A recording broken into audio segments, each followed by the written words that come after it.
City's first win in this Community Shield since the 2018-19 season, avenging their loss on penalties this time last year. So let's get reaction then from the champions camp. Oscar Bob, particularly prevalent in the first half. Here he is with Gabriel Clark. Oscar, well done. Manchester City dug in and got it done on penalties. Yeah, great feeling. I think first time we won it in 3-4 years, so honestly amazing. And to do it with a young group, first real game of the season is great. You played a key part, of course, in the equaliser. What was key, having gone that goal behind? No, I think the belief, you know, all the way through we had it, we kept going and we didn't get too downbeat, and yeah, in the end it came. When you make that cross, do you think it might be Bernado on the end of it with that header? No, I thought it was Erling. No, I thought it was going to be Erling, but Burnley was there, you know, he's a great header, so fortunately he got there, yeah. And in the shootout, is Ederson your best penalty taker? Because Manuel Akanji has just said he thinks Ederson's the best, and well, he certainly proved his nerve today. I think so. I haven't seen him miss, so probably, yeah.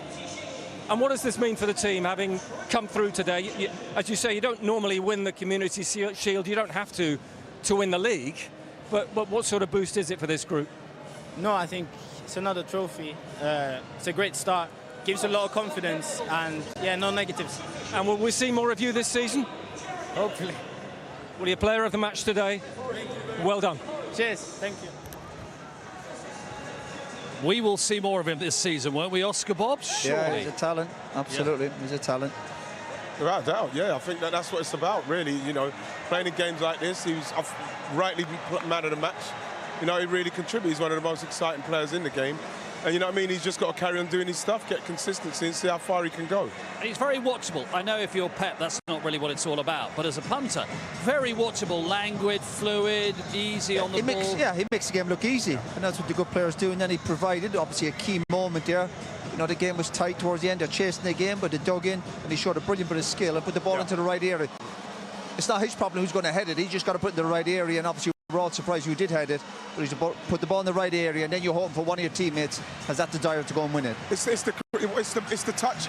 Once so he does this bit, but once he gets in the box, it's the little touch what takes him past Martinez. Watch that, bang. That is the difference. And then the quality cross, like he said, you expected maybe Haaland to be in there, but he's just put that into an area. But this is the quality. This is the quality. It's that there. Good quick feet. And brilliant. And you know, right, that a bit of acceleration. Yeah. Just over that 1 or 2 yards. And you're up against, this is a really good defender here, by the way. He's won the big prize, and he's just gone past him as if he's not in there. You know, brilliant it's too close. Again, when you got somebody that good, quick with his feet, you can't get that close. When you're born on August the 10th, you head the ball really well. All great players are born on the 10th. Is that right? Yeah. It's true. Happy birthday, Bernado Silva. Terrific header there. And actually, you could say the same about Garnacho in the sense of when he's on the ball in, he makes things happen. He gets people off their seat. There's a lot of stick given to Anthony. He's got a lot to prove this season. Garnacho, there've never been any question marks. More direct when he plays. He's just more energised. You know, you look at him, he seems like he's always trying to get on the end of something. He's always trying to do something positive.